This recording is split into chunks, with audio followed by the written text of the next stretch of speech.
জনাব তারেক রহমান প্রধানমন্ত্রী হলেন, হওয়ার পরপরই কিন্তু অরিজিনাল চেহারাটা বের হয়ে এসেছে।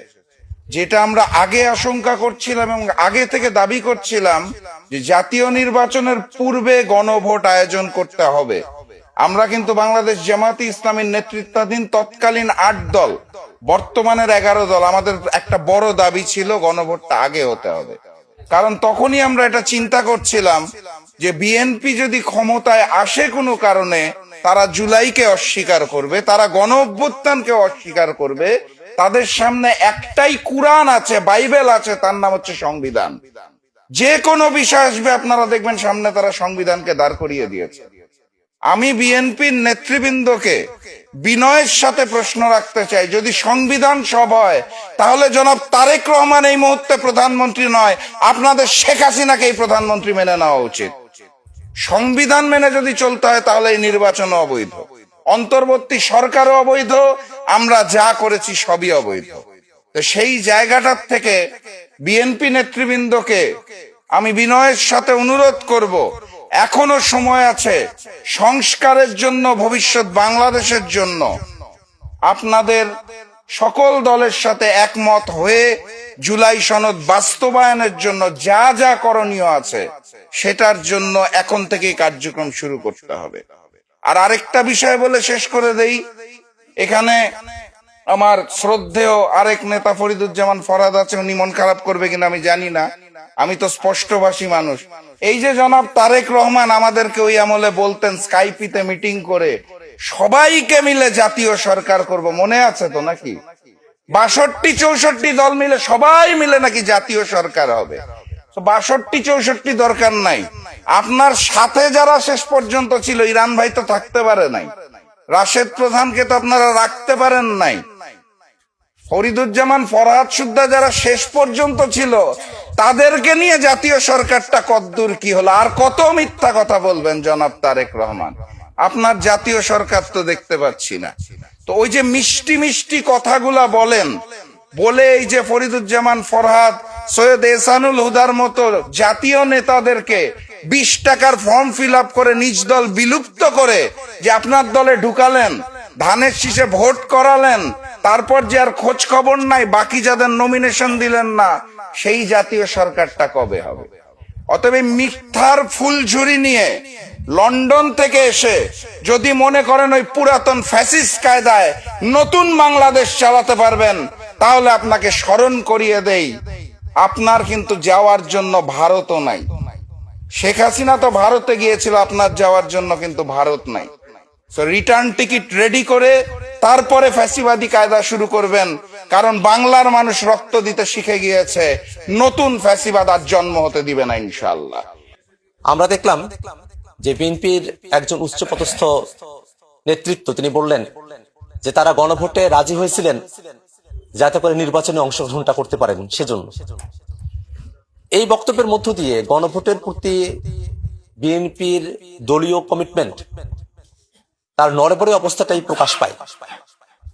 আমরা ফ্যাসিবাদের পতনের আগে পর্যন্ত যারা রাজপথে একসঙ্গে লড়াই করেছি, বিএনপি, জামাত, ছাত্ররা, অন্যান্য যে রাজনৈতিক দলগুলো আছে, যারা ফ্যাসিবাদের সময়টাতে নিজেদের স্বকীয়তা ধরে রেখে ফ্যাসিবাদের সঙ্গে বিলীন না হয়ে বরং ফ্যাসিবাদের বিরুদ্ধে যারা লড়াই করেছিলাম, সেই রাজনৈতিক দলগুলোই এখন জনগণের কাছে তাদের রাজনৈতিক ম্যান্ডেট নিয়ে আমরা উপস্থিত হয়েছি।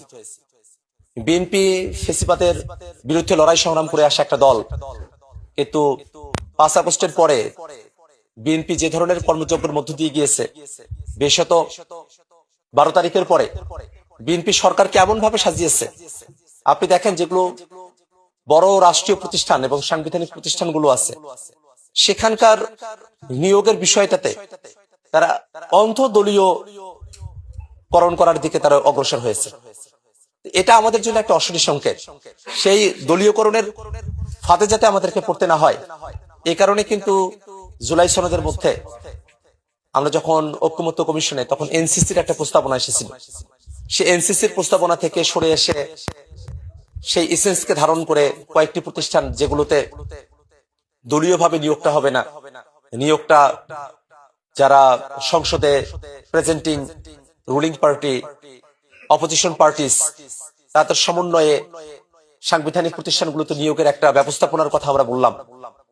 এটা আমাদের জুলাইয়ের সকলের কমিটমেন্ট। যদি দুর্নীতি দমন কমিশনের কথা বলি, সে ব্যাপারে কিন্তু বিএনপি সহ সকলেই কিন্তু কমিটমেন্ট দিয়েছে, কিন্তু সেই কমিটমেন্ট কি তারা রক্ষা করতে চাইছে? এটা একটা বড় প্রশ্নের জায়গা। সেই অঙ্গীকার যা আমরা জাতির কাছে দিয়েছি, সেই অঙ্গীকার শুধুমাত্র মুখের কথার অঙ্গীকার নয়। জুলাই সনদের যে অঙ্গীকার, সেটা একটা লিখিত, একেবারে সিগনেচার হওয়া একটা ডকুমেন্টেড অঙ্গীকার। সে অঙ্গীকার থেকে যদি কেউ বিচ্যুত হওয়ার চেষ্টা করে, তাহলে বাংলাদেশের জনগণ শুধু ভোটের আগে তাদেরকে প্রত্যাখ্যান করতে, ব্যাপারটা এমন নয়, ভোটের পরেও তাদেরকে প্রত্যাখ্যান করার সক্ষমতা বাংলাদেশের জনগণের রয়েছে। আমরা খেয়াল করে দেখেছি যে তারা প্রথমে না ভোটের কথা বলেছে, ক্যাম্পেইন গুলো করেছে, ছাত্রদলের অফিসিয়াল পেজ থেকে ন্যায়ের পক্ষে প্রচারণা চালিয়েছে। তাদের বুদ্ধিজীবীরা না কেন সে সম্পর্কে মতামত উৎপাদন করার চেষ্টা করেছে।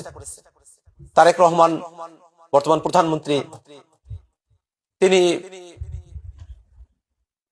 রংপুরে গিয়ে গণভোটে হ্যাঁর পক্ষে বললেন। আমরা সেটাকে সাধুবাদ জানালাম। কিন্তু এটা যদি কৌশলের অংশ হয়ে থাকে, যে নির্বাচনের আগে বিএনপি গণভোটে হ্যাঁর কথাটা দুই একবার উচ্চারণ করেছে, সেটা জনগণকে ভোটের সময় পর্যন্ত নিবৃত্ত রাখার জন্য, যে জনগণ যেন বিএনপির থেকে মুখ ফিরিয়ে না নেয়, সেজন্য তারা শুধুমাত্র জনগণকে প্রতারিত করার জন্য, জনগণকে শান্ত রাখার জন্য তারা গণভোটে হ্যাঁর কথা বলেছে।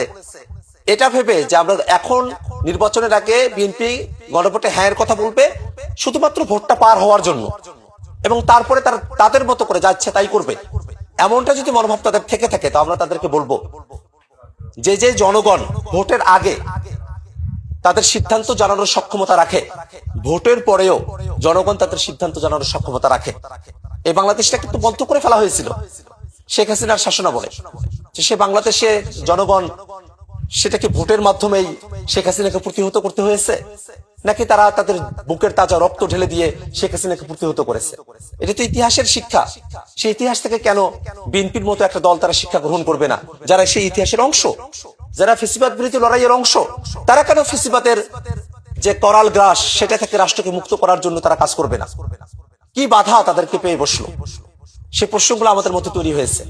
তো আমরা চাইবো যে আজকের যে প্রতিপাদ্য, যে এই বাংলাদেশটাকে নতুন করে গড়ার জন্য গণভোটের যে রায়, তার প্রতি সম্মান শ্রদ্ধা প্রদর্শন করা, সত্যিকার অর্থেই জুলাই সনদ বাস্তবায়ন করা, এবং সামনের দিনে